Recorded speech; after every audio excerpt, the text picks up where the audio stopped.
Praise అలాడ్. నాతోని సహోదరి సహోదరుడా, యేసు ప్రభు నిన్న నేడు ఏకరీతిగా ఉన్న దేవుడైంటున్నాడు.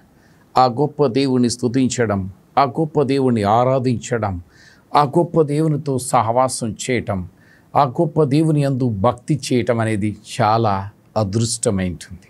ఆ దేవునికే మహిమ కలుగునుగాక. ఆ దేవుని తట్టును చూస్తున్నావంటే నువ్వెంతో ధన్యుడివైంటున్నావు, మీరెంతో ధన్యులైంటున్నారు. నాతోని సహోదరి సహోదరుడా, యేసు ప్రభువారు నా బ్రతుకులో ఎన్నో మేలులు చేస్తుంటున్నారు. ఎన్నోసార్లు అపాయకరమైన పరిస్థితుల్లో, ప్రాణాపాయకరమైన పరిస్థితుల్లో ప్రభు తప్పించాడు. ఆ దేవునికే మహిమ కలుగునుగాక. నా బ్రతుకులో ఎన్నో మేలులు చేసిన దేవుడు మీ బ్రతుకులో కూడా అనేకమైన మేలులు, అనేకమైన ఆశ్చర్యక్రియలు, అద్భుతాలు ప్రభు చేయనంటున్నాడు. అయితే మనం ఏం చేయాలి? ఏ రకంగా దేవుణ్ణి ఆరాధించాలా, ఏ రకంగా దేవుణ్ణి ప్రార్థించాలా అని సూచినట్లయితే దేవుని యొక్క వాక్యభాగంలో చూద్దాం. చూసినట్లయితే యెహోషువ గ్రంథము 14వ అధ్యాయం 6వ వచనం మనం ఈ సమయంలో చదువుకుందాం. యూదా వంశస్థులు గిల్గాలులో యెహోషువ యొద్దకు రాగా, కెనేజీయుడగు యెఫున్నె కుమారుడైన కాలేబు అతనితో ఈలాగు మనవి చేసెను. కాదేషు బర్నేయలో దైవజనుడైన మోషేతో యెహోవా నన్ను గూర్చియు నిన్ను గూర్చియు చెప్పిన మాట నీ వెరుగుదువు. 7-8 కూడా మనం చదువుకుందాం. దేశమును వేగు చూచుటకు యెహోవా సేవకుడైన మోషే కాదేషు బర్నియలో నుండి నన్ను పంపినప్పుడు నేను 40 ఏండ్లవాడను. ఎవరికిని భయపడక నేను చూచినది చూచినట్టే అతనికి వర్తమానము తెచ్చి తిని, నాతో కూడా బయలుదేరి వచ్చిన నా సహోదరులు జనుల హృదయములను కరుగచేయగా నేను నా దేవుడైన యెహోవాను నిండు మనసుతో అనుసరించి తిని. ప్రైజ్ అలాడ్. నాతోని సహోదరి సహోదరుడా, ఇక చూసినట్లయితే యూదా వంశస్థులు గిల్గాలులో యెహోషువ యొద్దకు రాగా, కేనేజీయునగు యెఫున్నె కుమారుడైన కాలేబు గురించి ఇక్కడ మనం చూస్తూ ఉంటున్నాం. అయితే ఈ సమయంలో చూసినట్లయితే కాలేబు దేవునితో ఉన్న సంబంధం ఏంటి అని చూసినట్లయితే నిండు మనస్సు. అయితే ఏమంటున్నాడు చూసినట్లయితే, నేను నా దేవుడైన యెహోవాను నిండు మనస్సుతో అనుసరించి తిని. ఏ మనస్సు? నిండు మనస్సు. ఏ మనస్సు? నిండు మనస్సు అనేది ఇది చాలా ప్రాముఖ్యమైనది. కొన్నిసార్లు చూసినట్లయితే కొంతమంది ప్రార్థన చేస్తూ ఉంటారు, ఇక్కడ నోరు పలుకుతూ ఉంటుంది, ప్రార్థన చేస్తూ ఉంటారు, వాళ్ళ ఆలోచన ఎక్కడో ఉంటుంది. ఇక్కడ బైబుల్ చదువుతూ ఉంటారు, చర్చిలో కూర్చుంటారు, దేవుని దగ్గర కూర్చుంటారు, వారి తలంపులు ఎక్కడో వెళ్ళిపోతాయి. హైదరాబాద్, ముంబై, ఢిల్లీ, కలకత్తా, మా కొడుకు ఏం చేస్తాం, మా కూతురు ఏం చేస్తాం, ఎక్కడిక్కడికి వెళ్ళిపోతూ ఉంటున్నారు. కానీ ఇక్కడ మనం చూస్తూ ఉంటున్నాం, ఇక్కడ యెఫున్నె కుమారుడైన కాలేబు గురించి ఇక్కడ చూసినట్లయితే, నా దేవుడైన యెహోవాను నిండు మనస్సుతో అనుసరించి తిని. నిండు మనస్సు అనేది ఇది చాలా ప్రాముఖ్యమైనది. కాబట్టి ఇక చూసినట్లయితే నిండు మనస్సుతో మనం ప్రార్థించటం, నిండు మనస్సుతో ప్రభువుని చూడటం, నిండు మనస్సు కలిగి దేవునిపై ఆధారపడటం. కొన్నిసార్లు చూసినట్లయితే కొంతమంది దేవుడిని నమ్ముకున్నామంటే నమ్ముకున్నాం, ఒక కాలేమో లోకం, ఒక కాలు దేవుడిపై, రెండు కాళ్ళు రెండు పక్కలు పెడతా ఉంటారు. అందుకని దేవుల్లో వాళ్ళు దేవుడిచ్చే ఆశీర్వాదాన్ని దేవుని దగ్గర నుంచి పొందుకోలేరు, దేవునిలో ఎదగలేరు. ఎందుకంటే ఒక కాలు అటు, ఒక కాలు ఇటు. మన వాక్య భాగంలో చూసినట్లయితే గలతీ పత్రికలో మనం చూస్తూ ఉంటున్నాం, ఇది ఆత్మానుసారంగా కాదు, శరీరానుసారం కాదు, కొంత అటు కొంత ఇటు. కాబట్టి కొన్ని బ్రతుకుల్లో చూసినట్లయితే దేవుడు నమ్ముకున్నాం కానీ బాగుపడలేదు. ఎందుకు అంటే నిండు మనసుతో లేరు, కొంత లోకము కొంత దేవుడు. అయ్యా కొన్నిసార్లు కొంతమంది అంటారు, అది ఇది రెండు చూసుకుంటేనే మనం బతుకుతాం, రెండు కాళ్ళు రెండు పడవలో పెడితే ఏమవుతారు. కాబట్టి మనము దేవుని తట్టు చూస్తూ, కాబట్టి ఈ సమయంలో మనం చూస్తూ ఉంటున్నాం కదా, నిండు మనస్సుతో నా దేవుడైన యెహోవాను నిండు మనస్సుతో అనుసరించి తిని. ఈ సమయంలో నాతోని సహోదరి సహోదరుడా, నీవు నిండు మనస్సుతో దేవుణ్ణి అనుసరిస్తున్నాను, వెంబడిస్తున్నానని చెప్పగలవా? చెప్పే దమ్ముందా? అనేది ఒకసారి మనం ఆలోచించేయాలి. నిండు మనస్సుతో. కానీ మొదటి స్థానం మనం దేవునికి ఇవ్వటం అనేది ఇది చాలా ప్రాముఖ్యమైనది. మొదటి స్థానం ప్రభుకు మనం ఎప్పుడైతే ఇస్తామో దేవుడు కనికరిస్తాడు, దేవుడు సహాయం చేస్తాడు, దేవుడు కృప చూపుతాడు. నిండు మనసులో లేకపోతే ఒక బిందెలో నీళ్ళు సగం తీసుకొని తలపై పెట్టుకొని వెళ్తూ ఉంటుంటే ఊగుతూ ఉంటుంది. ఇట్లా ఏమవుతుంది, ఊగి ఊగి ఎక్కువ ఊగిందనుకో ఆ బిందె పడిపోతుంది, వీళ్ళు పడిపోతారు. కాబట్టి మనం ఎప్పుడు కూడా సగం సగం కాదు, సగం తలంపులు అటు సగం ఇటు కాదు. మన మనస్ఫూర్తిగా మన హృదయపూర్తిగా దేవుని తట్టు మనం చూసినప్పుడు దేవుడు గొప్ప కార్యాలు చేయనింటున్నాడు. ఆ దేవునికే మహిమ కలుగునుగాక. ఈ రోజుల్లో చూసినట్లయితే చాలామంది అనుకుంటా ఉన్నారు, నేను దేవుడిని నమ్ముకొని అన్ని సంవత్సరాలు అయ్యాయి, దేవుడు నాకేం చేశాడు అని అనుకుంటూ ఉంటారు. కానీ ఏం చేశాడు కాదు, నువ్వు దేవుని దగ్గర ఏ రకంగా భక్తి చేశావు, ప్రభుకి ఇష్టమైన రీతిలో ఉన్నావా, నీ హృదయాన్ని దేవునికి ఇచ్చావా అనేది పరీక్షించుకొని ప్రభుతోటి చూస్తూ సరి చేసుకుంటూ ముందుకు వెళ్ళటం అనేది ఇది చాలా ప్రాముఖ్యమైనది. ఆ దేవునికే మహిమ కలుగునుగాక. కాబట్టి నాతో సహోదరుడా, మన యొక్క హృదయాన్ని పూర్తిగా, కొన్నిసార్లు చూసినట్లయితే నా మనస్సు అటుపోతుందండి, నా మనస్సు ఇటుపోతుంది, నా మనస్సు ధనం పైకి వెళ్తుంది, నా మనస్సు వెండి బంగారాల పైకి వెళ్తుంది, నా మనస్సు లోకంపై బట్టల పైకి వెళ్ళిపోతుంది, నా మనస్సు ఒక కారు పైకి వెళ్తుంది, నేను కారు కొనాలనుకుంటున్నాను. మనస్సు రకరకాలుగా వెళ్ళిపోవటం కాదు.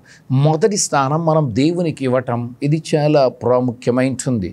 లోకములో ఉన్న సుఖభోగాల గురించి కాదు, లేకపోతే తిండి విషయాల్లో కాదు, లేకపోతే లగ్జరీ విషయాల్లో కాదు. మనం మొదటి స్థానం ప్రభుకి ఇవ్వటం అనేది ఇది చాలా ప్రాముఖ్యమైనది.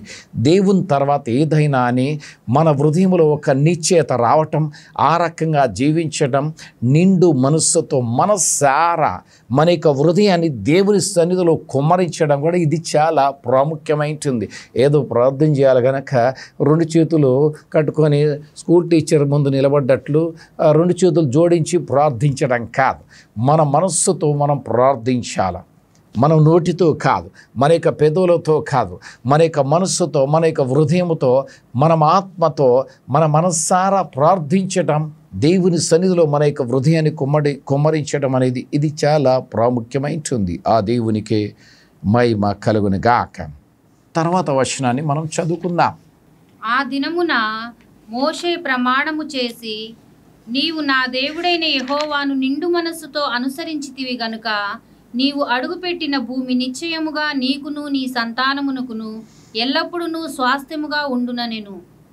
కాబట్టి ఇక్కడ చూస్తూ ఉంటున్నాం కదా, నీవు నా దేవుడైన యెహోవాను నిండు మనస్సుతో అనుసరించితివి గనక. ఏ మనస్సు? నిండు మనస్సు. నిండు మనస్సు అనేది ఇది చాలా ప్రాముఖ్యమైనది. ఎవరైతే మనస్సారా మనస్ఫూర్తిగా హృదయం నుంచి చెప్తారో హృదయములకి వెళ్తుంది మాట. జ్ఞానం ద్వారా చెప్తారో నోటితో కాసేపు ఆనందంగా అనిపిస్తుంది, ఎటో వెళ్ళిపోతుంది. కాబట్టి మనస్సులో నుంచి వచ్చే మాట మనస్సులోకి వెళ్తుంది. హృదయంలో నుంచి నిండు మనస్సుతో మనసారా దేవుణ్ణి ఆరాధించినప్పుడు దేవుడు మన ప్రార్థన ఆలకిస్తాడు, మన యొక్క సమస్యలను విడుదల చేస్తాడు. అందుకని ఇక్కడ చూస్తూ ఉంటున్నాం కదా, నా దేవుడైన యెహోవాను నిండు మనస్సుతో అనుసరించితివి గనక నీవు అడుగు పెట్టిన భూమి నిశ్చయముగా నీకును నీ సంతానమునకు ఎల్లప్పుడూ స్వాస్థ్యముగా ఉండెను. ఏంటంట? నిండు మనస్సుతో అనుసరించినప్పుడు అడుగుపెట్టు స్థలాన్ని కూడా స్వాస్థ్యముగా ఇస్తారని చూస్తూ ఉంటున్నాం. హల్లెలూయా. కొన్నిసార్లు చూసినట్లయితే, అయ్యా నేను 10 సంవత్సరాల నుంచి పనిచేస్తున్నాను, 20 సంవత్సరాల నుంచి పనిచేస్తున్నా, నాకు కలిసి రావట్లేదండి, నాకు ఆశీర్వాదం లేదండి, నేను ఎంతో కష్టపడుతున్నా, ఎన్నో వస్తున్నా, కానీ ఎటుపోతున్నాయో నాకు అర్థం కావట్లేదు. అర్థం కావు, మరి ఎందుకు? కాబట్టి ఇక్కడ చూస్తూ ఉంటున్నాం కదా, నిండు మనస్సుతో దేవునితో భక్తి చేయాలి, హృదయపూర్తిగా భక్తి చేయాలి, మనసారా భక్తి చేయాలి. నిండు మనస్సుతో దేవుణ్ణి అనుసరించినప్పుడు నీవు అడుగుపెట్టు భూమి నిశ్చయముగా నీకును నీ సంతానమునకు ఎల్లప్పుడు, ఎంతకాలం, టెంపరవరీ కాదు, ఎల్లప్పుడు దేవుడు స్వాస్థ్యముగా ఇవ్వనంటున్నాడు. అందుకని అబ్రాహాముతో కూడా వాగ్దానం చేశారు కదా, నీవు అడుగు పెట్టు స్థలాన్ని నీకు ఇస్తా అన్నాడు. Praise the Lord. కాబట్టి అబ్రాహాము కూడా దేవునికి దగ్గరగా, దేవునికి అనుకూలంగా, దేవుని చిత్తాన్ని నెరవేర్చేవారిగా, దేవునికి మహిమకరంగా, దేవుని సంతోషపెట్టినట్లుగా జీవించాడు. కనుకనే ప్రభు ఈ కార్యాన్ని చేశాడు. ఈ సమయంలో నా తోటి సహోదరుడా, వాక్యాన్ని వింటున్న నా తోటి సహోదరుడా, నీవు కూడా నిండు మనస్సుతో భక్తి చేయి. ప్రభు నిన్ను దీవించనంటున్నాడు, నీ కుటుంబాన్ని దీవించనంటున్నాడు, నీ చేతి పనులు దీవించనంటున్నాడు, నీ జాబును దీవించనంటున్నాడు, నీవు చేసే ప్రయత్నాలన్నిటిలో కూడా ప్రభు కృప చూపనంటున్నాడు. నిండు మనస్సుతో చేయాలి. ఏదో పై కాదు, ప్రజలకు చూయిస్తానికి కాదు, దేవునికి చూయిస్తానికి మనం చేయాలి. దేవుని యొక్క మెప్పులు పొందుకోవడానికి చేయాలి. మనుష్యులు మెప్పులు కాదు, అధికారులు మెప్పులు కాదు. కాబట్టి ప్రభుకి ఇష్టమైన రీతిలో మనం ఎప్పుడైతే జీవిస్తామో ప్రభు గొప్ప కార్యాలు చేయనింటున్నాడు. కాబట్టి ఈ సమయంలో చూసినట్లయితే 13, 14, 15 వచనం మనం చదువుకుందాం. యెఫున్నె కుమారుడైన కాలేబు ఇశ్రాయేలీల దేవుడైన యెహోవాను నిండు మనస్సుతో అనుసరించువాడు గనుక యెహోషువ అతని దీవించి అతనికి హెబ్రోనును స్వాస్థ్యముగా ఇచ్చెను. కాబట్టి హెబ్రోను యెఫున్నె అను కెనేజీయుని కుమారుడైన కాలేబునకు నేటి వరకు స్వాస్థ్యముగా ఉన్నది. పూర్వము హెబ్రోను పేరు కిరియతర్బా. ఆర్బా అనాకీయులలో గొప్పవాడు. అప్పుడు దేశము యుద్ధము లేకుండా నెమ్మదిగా ఉండెను. Praise the Lord. హల్లెలూయా. కాబట్టి ఇక్కడ చూస్తూ ఉంటున్నాం, యెఫున్నె కుమారుడైన కాలేబు ఇశ్రాయేలులో దేవుడైన యెహోవాను నిండు మనస్సుతో అనుసరించిన వాడు గనక. ఏ మనస్సుతో? నిండు మనస్సుతో. కాబట్టి ఇక్కడ చూస్తూ ఉంటున్నాం కదా, కాలేబు నిండు మనస్సుతో అనుసరిస్తున్నారు. ఈ రోజుల్లో చూసినట్లయితే దేవుడు నమ్ముకున్నావా? నమ్ముకున్నాను. ఆదివారం బైబిల్ శుభ్రంగా తుడుచుకొని వెళ్తారు కొంతమంది. అంటే ఇంకా ఆదివారం టు ఆదివారం భక్తులు, కొంతమంది ఏమో పండగ భక్తులు, రకరకాల భక్తులు ఉంటున్నారు. కాబట్టి మనం ఆ రకంగా కాకుండా ప్రతిరోజు భక్తి చేయాలి. ఎట్లా చేయాలా? నిండు మనస్సుతో. ఎట్లా? నిండు మనస్సుతో చేయటం అనేది ఇది చాలా ప్రాముఖ్యమైనది. కాబట్టి మనం ఎవరికైనా ఏదైనా ఇచ్చేటప్పుడు కొలత ఇచ్చేటప్పుడు నిండుగా ఇస్తారు, సగం సగం ఇయ్యరు. సగం ఇస్తే ఏం లెక్కతో ఇస్తున్నామంటారు. అదే రకంగా మన మనస్సును పూర్తిగా దేవునికి ఇవ్వటం అనేది ఇది చాలా ప్రాముఖ్యమైనది. మనం ఎప్పుడైతే రక్షణ పొందుకున్నామో, మారు మనసు పొందుకున్నామో, అప్పుడు మనం ఒకటి చెప్తాం, ప్రభువా నేను అంతవరకు నీతో ఉంటాను. కొన్ని సంవత్సరాలు అయిపోగానే మనోడు మాట ఏంటి, ఇంకా కొమ్ములు వచ్చేస్తాయి. ఏమొస్తాయి? కొమ్ములు వస్తాయి. గర్వం వచ్చేస్తుంది.